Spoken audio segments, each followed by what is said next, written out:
Me complace mucho la invitación del doctor Loria.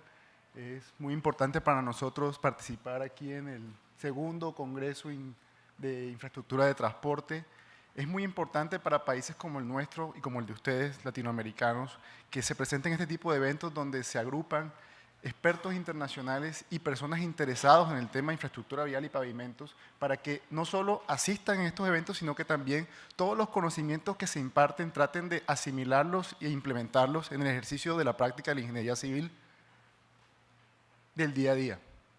Entonces, el tema que yo les voy a tratar es sobre fricción, sobre resistencia al rozamiento y cuáles son los diferentes parámetros que inciden en su comportamiento y cómo implementarlos a través de un índice o un indicador de estado como el índice de fricción internacional.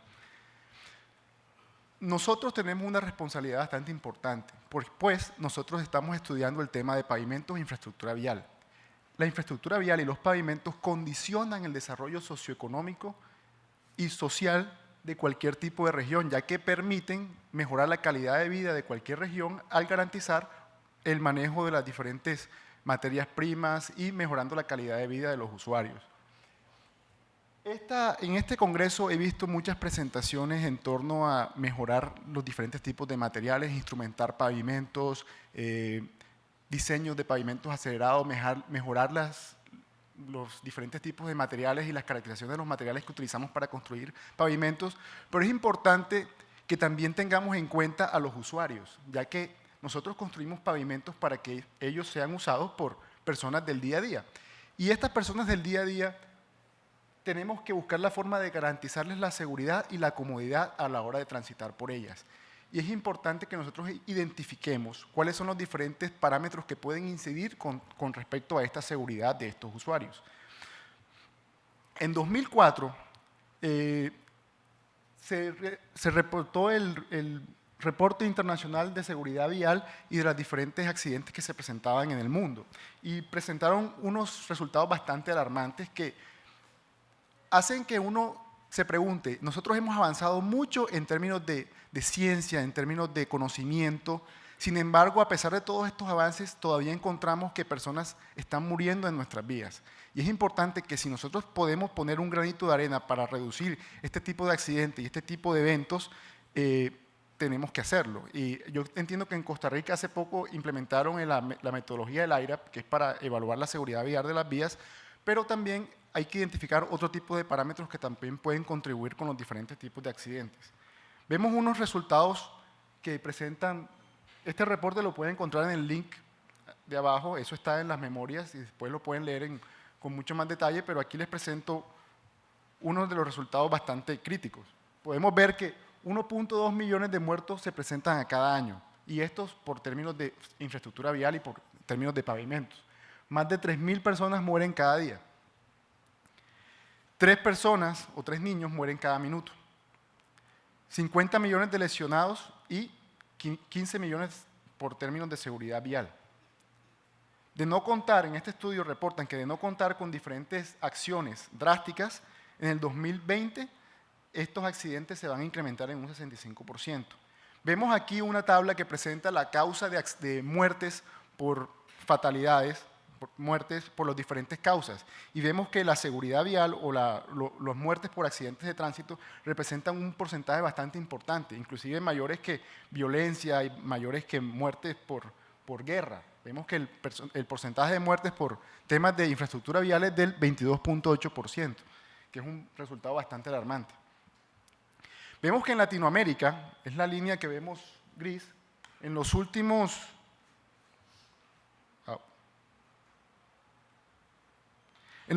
años ha ido incrementando significativamente.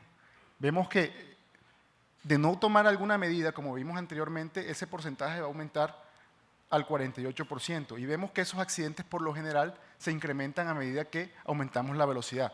No solamente se incrementan, sino que pasan de ser accidentes ligeros, sino que pasan a ser accidentes fatales. Aquí vemos unos números, y aquí vemos los números de Costa Rica. En Costa Rica, a pesar de que veo que estamos implementando bastantes medidas para reducir la seguridad, aumentar la seguridad vial en las vías, vemos que todavía se presentan significativos accidentes para diferentes tipos de personas. Esto vemos que hay por géneros, para los hombres, aquí vemos para las mujeres se presentan todavía fatalidades en la infraestructura vial de Costa Rica. Vemos que el panorama es bastante crítico para toda Latinoamérica. Se predice que el 48% va a aumentar en términos de seguridad vial, de accidentes viales, para el 2020. Nosotros debemos estudiar los diferentes factores que inciden en la seguridad vial. Por lo general, se identifican tres grandes áreas que pueden afectar un accidente de tránsito, y estos son los usuarios, tenemos los vehículos y tenemos las vías y el entorno. El componente humano es bastante difícil de predecir. Nosotros tenemos que las personas a veces no, a pesar de que consideran que son buenos conductores, no tienen buenas prácticas a la hora de conducir. Y esos son fenómenos o factores que pueden incidir y que pueden aumentar la probabilidad de la ocurrencia de un accidente. Ese es un parámetro que a nosotros como ingenieros es difícil de cuantificar y es difícil de controlar. Tenemos también el agente de los vehículos. Los vehículos deben tener por lo general un buen estado, tienen que tener las revisiones técnico-mecánicas, las llantas deben estar en un buen estado, con su ranurado apropiado, pero ese es un factor que también es difícil para nosotros de controlar, ya que depende del usuario, de que él ejecute las diferentes actividades que puedan garantizar el estado óptimo de los vehículos. Pero las vías y el entorno nosotros como ingenieros sí la podemos controlar, nosotros podemos ayudar al usuario a minimizar todos los diferentes agentes que puedan causar que se presente un accidente. El estado de la vía puede ser controlado al implementar estrategias de mitigación con el fin de prevenir la presencia de accidentes. Aquí voy a mostrar un video donde claramente identificamos que los accidentes pudieron haber sido mitigados. ¿Por qué? Porque estaban ocurriendo por causas de las vías, no por causas de los usuarios. Esa misma intersección tiene problemas de resistencia al deslizamiento y también tiene problemas de visibilidad.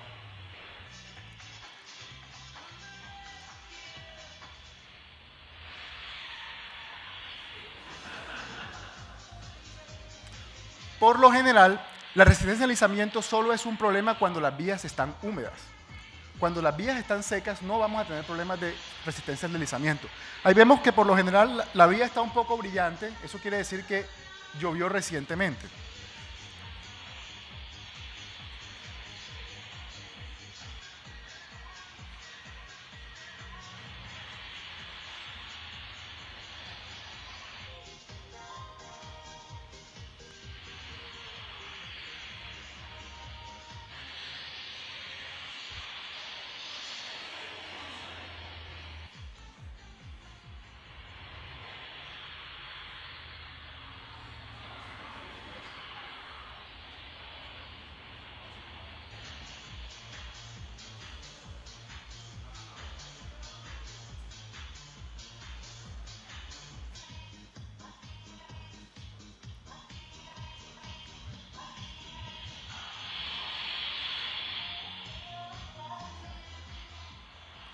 Claramente podemos ver que la infraestructura vial ahí está fallando y nosotros tenemos la responsabilidad de controlarlo. Ahora, en la siguiente presentación, vamos a empezar a identificar cuáles son los factores que condicionan esa resistencia al deslizamiento. Sigue y sigue y sigue y más casos en los cuales eso se presenta. Desde el punto de vista de infraestructura vial, nosotros tenemos la responsabilidad de garantizar que los estímulos percibidos por el usuario puedan reducir al máximo los factores que puedan incidir en la seguridad vial. Nosotros debemos controlar lo que podemos. Nosotros no podemos controlar a los usuarios, no podemos controlar los vehículos, pero sí podemos garantizar que se presenten estímulos para garantizar que la infraestructura vial sea óptima, reduciendo los diferentes tipos de accidentes. ¿Cuáles son los riesgos que se presentan para un usuario? Tenemos tres tipos de riesgos. Tenemos los riesgos objetivos, los riesgos subjetivos y los riesgos latentes. Los riesgos objetivos son los que el usuario percibe a través de estímulos visuales. Nosotros los podemos controlar a través de ayudar con la señalización. Podemos prevenir en esa intersección, podemos señalar que se presenta una superficie lisa, que no hay buena visibilidad y que se debe reducir la velocidad. Entonces, esa es una forma de ayudar a que no se presenten accidentes de tránsito controlando los estímulos objetivos. Los riesgos subjetivos son los que el usuario interpreta. El usuario, por lo general, cuando está conduciendo, él interpreta los movimientos de los otros vehículos y él puede prevenir algún tipo de accidente al tratar de predecir cuál sería el comportamiento de los usuarios de los otros vehículos. Pero el más crítico para nosotros es el riesgo latente, porque está asociado con estímulos que no son percibidos por el usuario. El usuario por lo general no sabe si la superficie de pavimento tiene un buen estado. El único momento en el cual él sabe si el pavimento tiene o no una buena característica de rozamiento es cuando trata de frenar y no alcanza a frenar y se lo mete al carro que está enfrente. Entonces, el usuario, por lo general, no puede a sí mismo cuantificar cuál es el riesgo latente que existe en una superficie de pavimento. Por eso nosotros debemos garantizarlo y debemos controlarlo y debemos garantizar que las vías tengan niveles óptimos. Nosotros debemos reducir los riesgos que nosotros podemos controlar. ¿Y cuáles son ellos? Los riesgos objetivos y los riesgos latentes. Particularmente el riesgo latente dado que el usuario no lo percibe. Lo podemos garantizar a través de índices de estado y tenemos que buscar la forma de garantizar y controlar y medir la resistencia al deslizamiento en las superficies de pavimento. ¿Cómo se hace eso? Anteriormente, hace muchos años, se realizaba de manera visual. Los ingenieros iban, pasaban la mano por encima del pavimento y inferían sobre la condición del pavimento de por sí. Después empezaron a evolucionar los diferentes métodos utilizados para medir la resistencia al deslizamiento. Un método muy antiguo era que se colocaba un vaso de agua encima de un vehículo y se conducía, y cuando uno frenaba en seco se medía cuánta agua se derramaba del vaso. Pero a medida que la ciencia ha ido evolucionando, hemos ido ideando diferentes métodos para medir esta resistencia al deslizamiento. Uno de los indicadores que se han utilizado para evaluar las capacidades funcionales de las vías son por lo general la fricción, la rugosidad y los defectos superficiales. Como usuarios, nosotros por lo general podemos percibir si un IRI está alto o no. ¿Por qué? Porque se van a presentar irregularidades del pavimento que estas van a ser traducidas en aceleraciones verticales que nos van a afectar como usuarios. Nosotros podemos percibir claramente si la vía está mal o no respecto a la rugosidad. Podemos también identificar cuando conducimos si la vía está en mal estado porque podemos identificar visualmente los diferentes tipos de grietas o fisuras que se encuentran en los pavimentos. Sin embargo, como usuarios, nosotros no podemos percibir, ni cuantificar, ni estimar el riesgo que pueda existir en una vía respecto a la seguridad vial, respecto a el rozamiento. Entonces, el tema es, ¿cómo definimos, cómo evaluamos la resistencia al deslizamiento?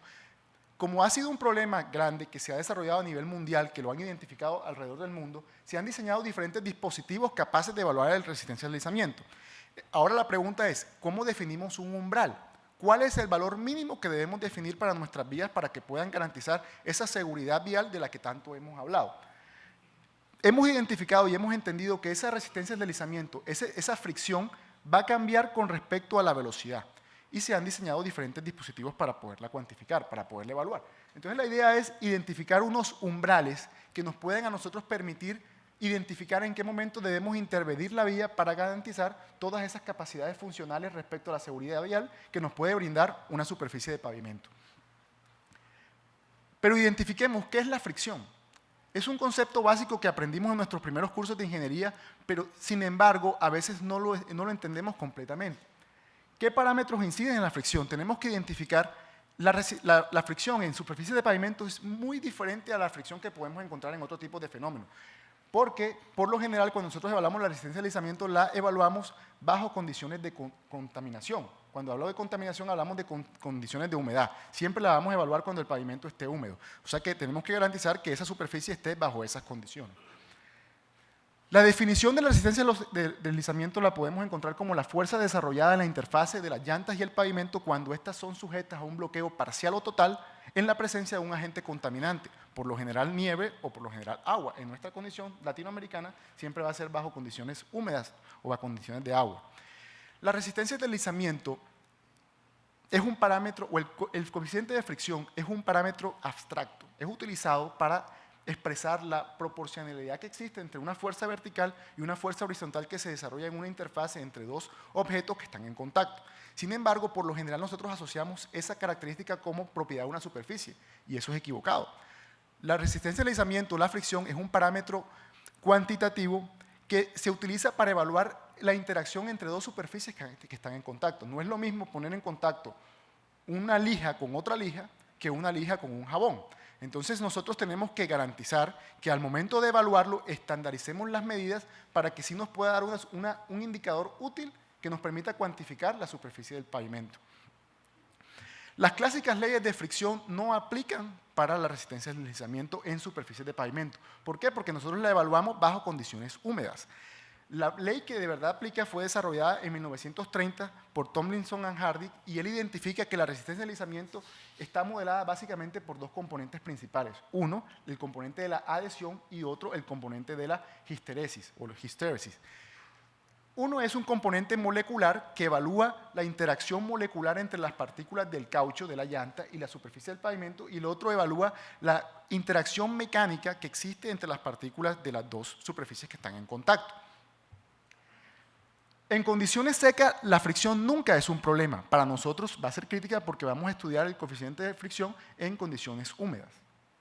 Debemos estudiar las condiciones húmedas y debemos identificar cuáles son las diferentes condiciones de contaminación que van a hacer que la fricción disminuya de manera crítica. Si ustedes evalúan la resistencia al deslizamiento en una superficie que está completamente seca, el coeficiente de fricción por lo general les va a dar aproximadamente de 1. Si ustedes evalúan ese mismo coeficiente de fricción en esa misma superficie bajo condiciones húmedas, el coeficiente de fricción puede bajar hasta niveles de 0.1.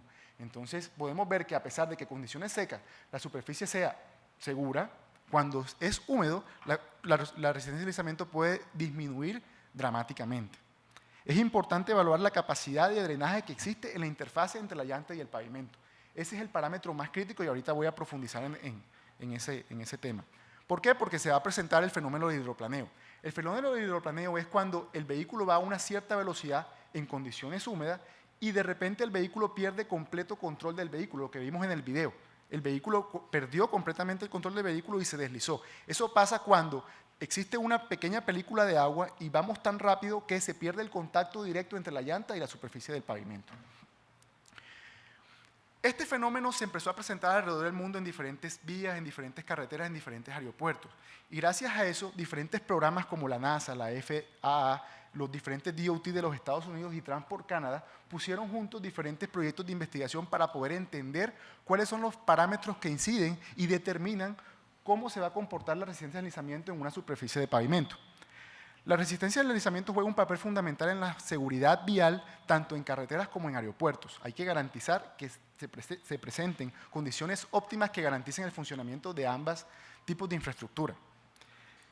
Gracias a eso, como es un problema, como se presentan diferentes accidentes, mucha gente lo vio como una oportunidad de trabajo, como una oportunidad de negocio. Y alrededor del mundo se empezaron a generar diferentes equipos. Pero al presentarse diferentes equipos nació un nuevo problema, al tratar de unificar las mediciones que se pueden presentar por los diferentes equipos en la misma superficie de pavimento. Eso fue un problema. Entonces la idea es buscar la forma de unificar, de armonizar las medidas que podemos obtener con los diferentes dispositivos a una medida unificada que pueda ser global y que pueda ser constante en el tiempo, así como lo equivalente a lo que tenemos con el IRI, el Índice de Rugosidad Internacional. Accidentes se presentan donde los aviones, cuando están tratando de aterrizar, no alcanzan a frenar porque las condiciones de rozamiento de la superficie del pavimento no son óptimas y el avión no alcanza a frenar. Nosotros no somos ajenos a esto. Esto se presentó en Colombia, una ciudad muy cercana a donde yo vivo. Los dos programas importantes dedicados al estudio de la resistencia al deslizamiento a nivel mundial fueron los desarrollados por la PIARC, la Permanent International Association of Road Congress, y un programa desarrollado por la NASA, donde anualmente diferentes dispositivos de fricción alrededor del mundo van a las instalaciones de la NASA para realizar mediciones de fricción y armonizar y calibrar los diferentes dispositivos para poder calcular el índice de fricción internacional. Se han identificado diferentes factores que pueden condicionar la resistencia al deslizamiento y esos factores se pueden agrupar en 4 grandes grupos. Uno, las características de la superficie del pavimento. Acuérdense que el coeficiente de fricción no es una propiedad de una superficie, sino más bien una propiedad del sistema que interactúa, llanta y pavimento. Entonces, por un lado, vamos a evaluar las diferentes características de la superficie del pavimento, uno de los componentes del sistema. 2, vamos a evaluar las condiciones operacionales de los vehículos que también me van a condicionar a mí la resistencia al deslizamiento. 3, vamos a hablar las características de la llanta, si la llanta es ranurada, presión de contacto. Y 4, vamos a hablar los diferentes factores ambientales, el tipo de agua que se va a utilizar, la temperatura y los diferentes factores ambientales que también condicionan la resistencia al deslizamiento. La resistencia al deslizamiento es un fenómeno bastante complejo. Desde el punto de vista de la superficie del pavimento, nosotros podemos identificar diferentes tipos de niveles de textura. Unos afectan la calidad de percepción que los usuarios tengan a la hora de transitar por ella, temas como la regularidad superficial o el trazado, que estos dos niveles de rugosidad pueden ser cuantificados a través del índice de rugosidad internacional. Sin embargo, tenemos niveles a una escala micro o macro. Cuando hablo macro, hablo de longitudes de onda y amplitudes bastante bajos, pero que son los que en realidad son los responsables de condicionar la resistencia al deslizamiento desde el punto de vista de la superficie del pavimento. Aquí tenemos los dos factores principales que condicionan esas características. Tenemos la microtextura y tenemos la macrotextura. La microtextura es la que condiciona la resistencia al deslizamiento a bajas velocidades, mientras que la macrotextura condiciona la resistencia al deslizamiento a altas velocidades. Ya vamos a ver cómo. Aquí tenemos un ejemplo claro, un clásico que siempre en presentación de resistencia al deslizamiento se presenta. Vemos dos tipos de superficies con mismos niveles de macrotextura. A medida que la macrotextura aumenta, la resistencia al deslizamiento se vuelve más estable con la velocidad.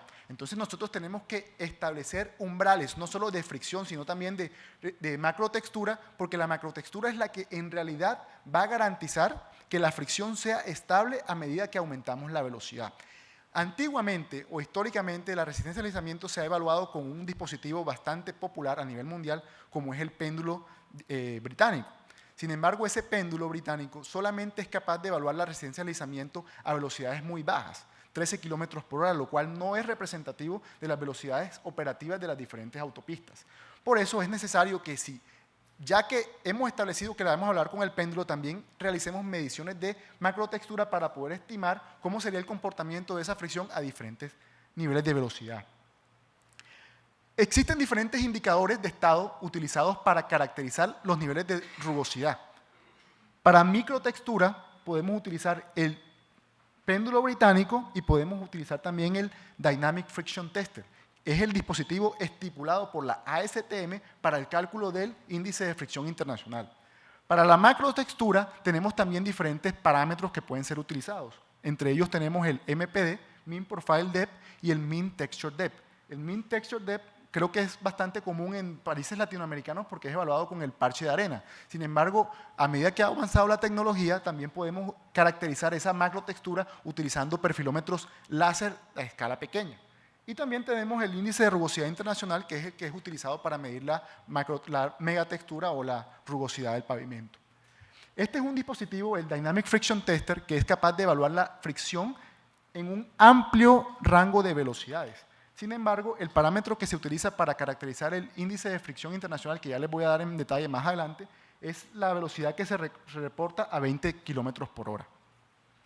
Tenemos aquí la diferente teoría para calcular la macrotextura o el Mean Profile Depth, MPD, que es un parámetro que se utiliza con las diferentes profundidades. Esta profundidad es importante, ¿por qué? Porque es la que nos va a garantizar que si existe una película de agua, esta película de agua tenga la capacidad de desplazarse a los lados a medida que la llanta va avanzando sobre la superficie del pavimento, garantizando así que no existe en ningún momento un desprendimiento total o un que no haya contacto entre la superficie y la llanta en ningún momento, que siempre haya contacto, evitando así que se presente el hidroplaneo.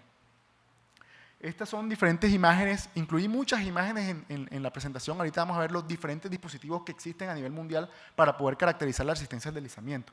Aquí podemos utilizar para caracterizar la macrotextura, pero estimando el MTD, Mean Texture Depth, utilizando el parche de arena. Hay correlaciones que existen para determinar los otros parámetros como el Mean Profile Depth. Este es el aparato o el dispositivo recomendado por la ASTM para caracterizar la macrotextura. Este te arroja directamente el Mean Profile Depth. Nosotros ya podemos contar con modelos digitales a nivel de láser que nos pueden caracterizar nosotros esa macrotextura del pavimento y podemos determinar así, basados en estos perfiles longitudinales, cómo van a ser las capacidades de drenaje que existe en la interacción entre la llanta y el pavimento. Aquí podemos identificar los diferentes factores que condicionan la resistencia al deslizamiento desde el punto de vista de las condiciones operativas de los vehículos. Básicamente tenemos dos características de los vehículos que nos condicionan la resistencia al deslizamiento. Uno, la velocidad del vehículo y otra, el slip ratio, este parámetro que vemos aquí, que es una relación entre la velocidad del vehículo operativo, la velocidad real, y la velocidad de rotación de las llantas. Se ha identificado que existe un rango óptimo de este slip ratio que garantiza la máxima adherencia entre la llanta y el vehículo. Este es el concepto utilizado por los sistemas ABS de sus vehículos. Sus sistemas ABS lo que por lo general hacen es tratar de mantener ese slip ratio en el rango entre 20%, 10% y 20%. ¿Cómo funciona?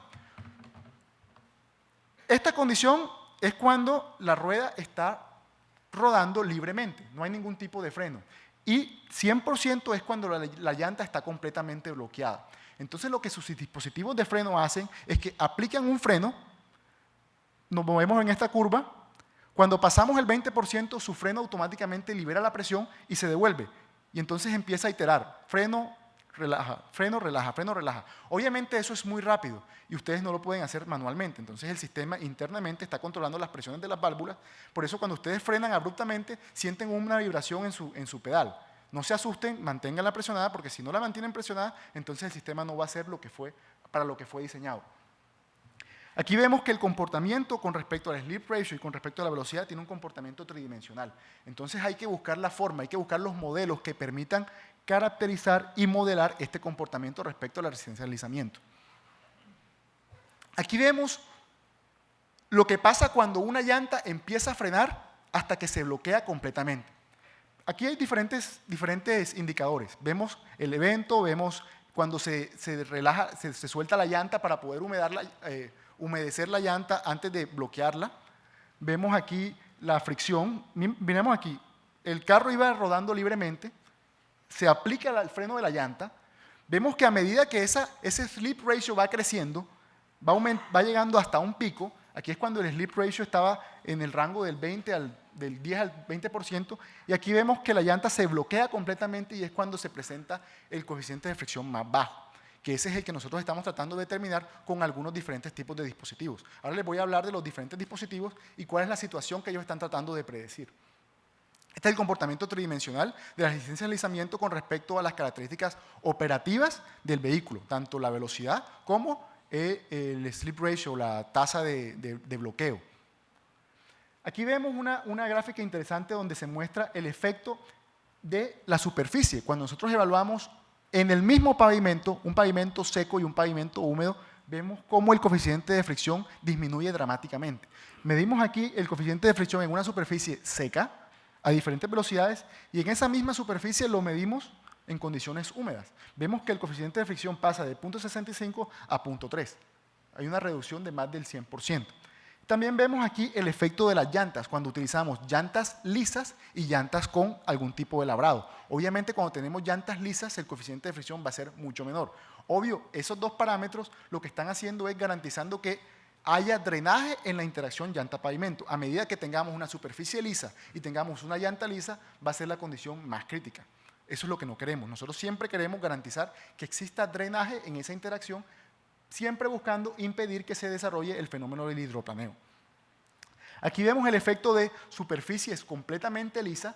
Esto es lo que ustedes ven cuando están construyendo pavimentos rígidos y le hacen un ranurado superficial. No sé aquí en Costa Rica cómo lo hacen, si lo hacen con cortadoras especializadas o lo hacen como lo hacemos en Colombia, donde cogen un rastrillo y hacen un ranurado superficial. Cuando ustedes le preguntan a las personas que lo hacen, ¿por qué lo hacen? Y no entienden. Entonces, para poderlo hacer, para poderlo entender, hay que entender cuál es el objetivo. Y el objetivo es generar este comportamiento. Si yo tengo una superficie con ranurado, voy a tener una superficie que va a ser mucho más estable con respecto a la resistencia al deslizamiento a medida que aumentamos la velocidad. Si tenemos una superficie que no tiene ranurado, el coeficiente de fricción va a disminuir significativamente. Estas son dos superficies con las mismas características superficiales. Aquí vemos también el efecto de la lámina del agua. Obviamente, esto ya es bastante intuitiva, entre más agua tenga yo en la superficie del pavimento, obviamente la fricción va a disminuir más rápidamente a medida que yo aumente la velocidad. Obviamente siempre apuntando a que se desarrolle el fenómeno del hidroplaneo. La temperatura es un parámetro bastante importante, bastante crítico. ¿Por qué? Porque se ha identificado que a medida de que nosotros realizamos mediciones de rozamiento a diferentes velocidades, a diferentes temperaturas, el valor que vamos a obtener en la misma superficie va a ser diferente. Se encuentra que cuando la superficie está caliente o está más caliente, el coeficiente de fricción va a ser mucho menor. Eso es bastante crítico. ¿Por qué? Porque, por ejemplo, en aeropuertos, ¿cuándo uno puede realizar las mediciones? Cuando no hayan aviones. Y cuando no hay aviones, por lo general, en altas horas de la madrugada. Y obviamente en esas horas de la madrugada el coeficiente de fricción va a ser mucho más alto que el que en realidad van a experimentar los aviones cuando estén aterrizando a las 12 del día. Entonces hay que buscar la forma de caracterizar ese parámetro en las condiciones apropiadas y representativas de las condiciones operativas del resto del año. No podemos hacer mediciones en época de invierno cuando el coeficiente de fricción va a ser más elevado que la representativa de las condiciones de verano. Bueno, verano, invierno, no sé, en diferentes países la convención cambia. En algunos países hace calor, en algunos países hace frío, pero me entienden que es la temperatura. Hay diferentes dispositivos para evaluar resistencia de deslizamiento. Unos son a gran escala y unos son a nivel de laboratorio. Obviamente cada uno de ellos está tratando de representar una condición bien particular. Los equipos que tenemos a full escala, tenemos 4 grandes rangos. Uno, que es el lock wheel tester, que es el equipo que bloquea completamente la llanta y está tratando de simular el peor escenario. Cuando ustedes frenan con pánico y su carro no tiene sistema de ABS. Ese es el peor escenario y ese es simulado con el equipo del lock wheel tester. Tenemos otros tipos de dispositivos como el de side force que coloca la llanta en un ángulo yaw y mide el coeficiente de fricción tratando de simular la condición de curvas. Por ejemplo, la curva que nosotros estábamos observando en el video. También tenemos dispositivos que pueden cambiar el slip ratio. El slip ratio que les había comentado anteriormente que trata de simular es los sistemas de ABS. Entonces, también tenemos esos tipos de dispositivos. Miramos que alrededor del mundo no se han puesto de acuerdo con respecto a qué dispositivo utilizar. En Estados Unidos, por lo general, el equipo más utilizado en autopistas es el lock wheel, el ASTM 274, mientras que en aeropuertos se utilizan diferentes dispositivos para evaluar el coeficiente de deslizamiento en las pistas de aterrizaje. Se utiliza el grip tester, el RST, Runway Friction Tester. Tengo entendido que en Costa Rica solamente tenemos 2 grip testers, lo cual es bueno por un lado, pero ahorita les voy a mostrar algunas deficiencias que se pueden presentar. Hay que entender el comportamiento de estos dispositivos. Pero vemos que alrededor del mundo todos los dispositivos son diferentes y todos los dispositivos están tratando de cuantificar una cosa completamente diferente. Vemos que el modo operativo no es constante a lo largo del mundo. Tenemos lock wheel, tenemos side force, tenemos variable slip ratios y cosas así, lo cual genera un conflicto. ¿Por qué? Cuando un piloto va a llegar de país a país, él nada más quiere que le den un número. Dame el coeficiente de fricción, dame un 0.5, un 0.6, ¿es bueno o no es bueno? Pero entonces él tiene que preguntar, 0.5, ¿pero de qué equipo? ¿Y cómo opera? Y entonces él no va a frenar, no aterrizo. Entonces la idea es generar un parámetro que pueda ser transparente para el tipo de usuarios que lo va a hacer. Él no le interesa si es un grip tester, él no sabe qué es eso un grip tester. Él lo que quiere es, ¿puedo o no puedo aterrizar? Entonces la idea es proporcionar una herramienta que permita una toma de decisiones bastante efectiva y bastante rápida. Buscando esto, identificando este fenómeno, la FAA, acompañada por la ICAO, que es la organización que regula las evaluaciones, las condiciones operativas de los aeropuertos, desarrolló esta tabla, identificando que, obvio, no podemos comparar valores tomados con los diferentes dispositivos. ¿Tiempo? Bien. Entonces, generó una tabla colocando umbrales, niveles mínimos para mantenimiento. Este es el valor mínimo que puedo yo medir con un Mew meter. Este es el valor mínimo que yo puedo tener para el mantenimiento con el Mew meter. El valor mínimo que puedo tener en una superficie cuando la construyo, una superficie nueva. Obvio, todo esto para 40 millas por hora. Condiciones diferentes a 60 millas por hora. Obviamente ahí implícitamente estamos teniendo en cuenta el tema de la macrotextura. ¿Por qué? Porque estamos evaluando la fricción a diferentes velocidades. Sin embargo, podemos ver que se establecen diferentes umbrales para los diferentes tipos de dispositivos. Entonces uno pensaría, ok, si me están dando aquí un valor para el Mew meter, eso quiere decir que todos los Mew meter van a tener el mismo comportamiento. O sea que en Costa Rica no debemos tener problemas porque tenemos 2 grip testers y el grip tester está aquí. ¿Dónde está el grip tester? Aquí está. El grip tester debe tener estos valores como mínimo. Sin embargo, estos son resultados que yo tengo de unas mediciones que se realizaron en NASA. Y vemos que para 2 grip testers, cuando son evaluados en la misma superficie, presentan un comportamiento completamente diferente. Estos son para 2 grip testers, pero yo tenía más grip testers que podía poner simplemente para ilustrar el problema que se van presentando. Nosotros vemos que el comportamiento no es el mismo. Uno podría pensar, no, es que están descalibrados. Entonces tendríamos que colocar un shift factor para poder subir la curva, pero vemos que las curvas tampoco son paralelas. Entonces, ¿por qué se genera eso? Porque es que aquí colocamos que era el grip tester, pero es que el grip tester tiene más de 30 años en la industria y obviamente cada año sacan un modelo, ya vamos como por el grip tester número 6, número 7, y obviamente aquí nos te están diciendo el grip tester modelo 1, grip tester modelo 2. Hay diferentes tipos de modelos del grip tester, por eso es necesario buscar la forma de garantizar que esos parámetros o esos valores generen los mismos niveles de fricción en las mismas superficies. Hay que buscar la forma de armonizar o estandarizar las mediciones con cada uno de los dispositivos. ¿Por qué? Porque si tomamos estos valores, obviamente con un dispositivo nos puede dar que la superficie está mala, pero con el otro dispositivo nos puede dar que la superficie está buena, lo cual es crítico. Entonces la empresa, no sé, en Costa Rica, bueno, tenemos a la NAME que está garantizando y está controlando eso y es una entidad autónoma, independiente, transparente, pero en países como el nuestro, como Colombia, entonces el contratista, que es el responsable de la vía, para no arreglarla, puede llamar al tipo que tiene el grip tester que me está dando estos valores. Entonces me están dando bien, no tengo que hacer nada. Si yo hubiera llamado al otro, me hubiera dado un valor crítico y me hubiera tocado arreglar la vía. Entonces son parámetros bastante críticos. A nivel de laboratorio, también tenemos dispositivos que son capaces de evaluar la microtextura o la fricción a bajas velocidades. Los dos dispositivos más famosos o los dos dispositivos más utilizados son el Dynamic Friction Tester y el British Pendulum Tester, el péndulo británico. Esta es una foto del péndulo que es utilizado a nivel mundial. Ahora les voy a presentar muchos dispositivos, fotografías que fueron tomadas en NASA, en los diferentes workshops desarrollados en Wallops, para que ustedes tengan una idea de la magnitud del problema que estamos enfrentando. Tenemos muchos dispositivos que son utilizados a nivel mundial. Y esos dispositivos tienen diferentes, no solamente condiciones operativas, si tienen la velocidad constante, si tienen el slip ratio, sino también tenemos diferentes tipos de llantas. Unas son llantas grandes, unas son llantas pequeñas. Acuérdense que el coeficiente de fricción depende del sistema, llanta y pavimento. Y si cambiamos la llanta, obviamente el parámetro que estamos obteniendo no es comparable con otro dispositivo. Tenemos el Circular Track Meter o el City Meter, que es capaz de evaluar la macrotextura. Este es un Lock Wheel Tester. Está arrastrando este trailer. Este trailer tiene una llanta atrás que se bloquea completamente y obviamente enfrente de esa llanta se va a despegar una lámina de agua. Todas estas mediciones por lo general se hacen en Wallops Flight Facility, en NASA. Ahí se construyeron unas instalaciones que tienen alrededor de 20 superficies y esas superficies tienen diferentes niveles de micro y macro textura para poder calibrar todos estos dispositivos. Todos los años los equipos van allá para ser calibrados, para poder entender el comportamiento de cada uno de esos dispositivos. En teoría, para poder utilizar un dispositivo de esos en los Estados Unidos, tiene que ser certificado por NASA. Tiene que ir a esas instalaciones para poderlo certificar. Vemos que ellos allá construyeron diferentes niveles de micro y macro textura. Tenemos diferentes tipos de superficie. En cada una de esas superficies van los dispositivos, muchos dispositivos, y van evaluando la fricción para poder hacer la estandarización. Obviamente, eso me llamó a mí la atención de que en NASA también se presentan grietas. No es solamente un problema de Latinoamérica.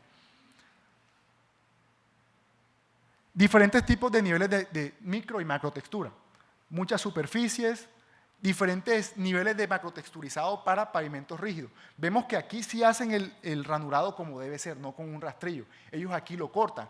Porque es que si nosotros utilizamos un rastrillo, ¿qué es lo que estamos haciendo? Estamos desplazando el agregado debajo y obviamente ese ranurado va a quedar en puro cemento. Y obviamente cuando los vehículos pasen, eso se va a ir puliendo y se va a perder el efecto que inicialmente estábamos tratando de obtener, de garantizar que el drenaje en la interfase llanta-pavimento se mantenga ahí en la superficie y no se presente el hidroplaneo.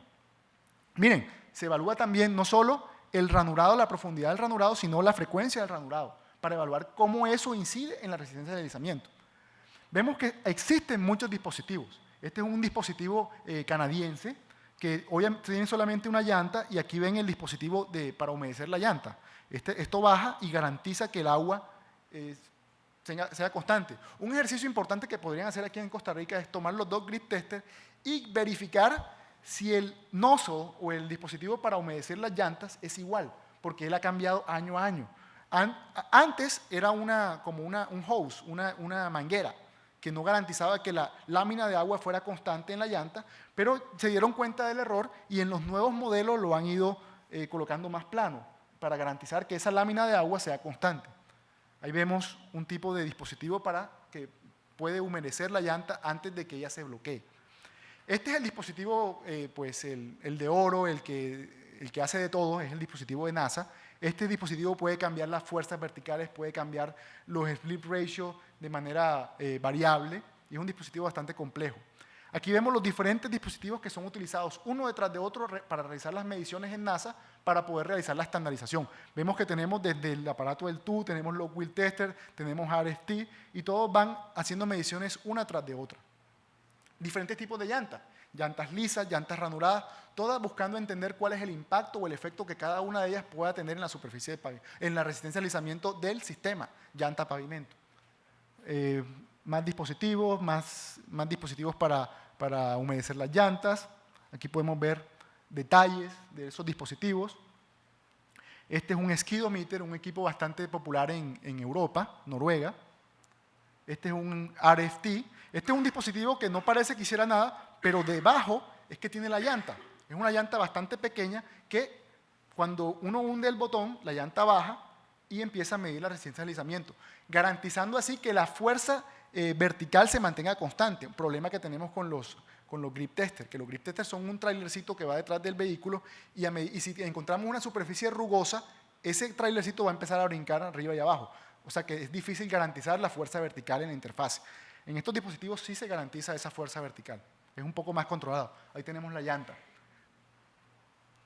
Estos son los dispositivos utilizados para medir la macrotextura y la microtextura estipuladas para el IFI, el DFT, el que les mencioné anteriormente, y tenemos aquí el CityMeter aquí tenemos otro dispositivo. Entonces, viendo que hay muchos dispositivos, hay muchos parámetros que condicionan y que afectan la medición de resistencia al deslizamiento, se desarrolló el índice de fricción internacional, buscando tomar todos esos datos, todas esas variables y llevarlas a un solo índice que fuera independiente del dispositivo utilizado para realizar la medición, lo cual en teoría es bastante atractivo. Ya yo no voy a pensar más en si la medición la realicé con un grip tester, si la realicé con un log wheel o con otro dispositivo, simplemente dame el número y yo en base a ese número voy a tomar mis decisiones.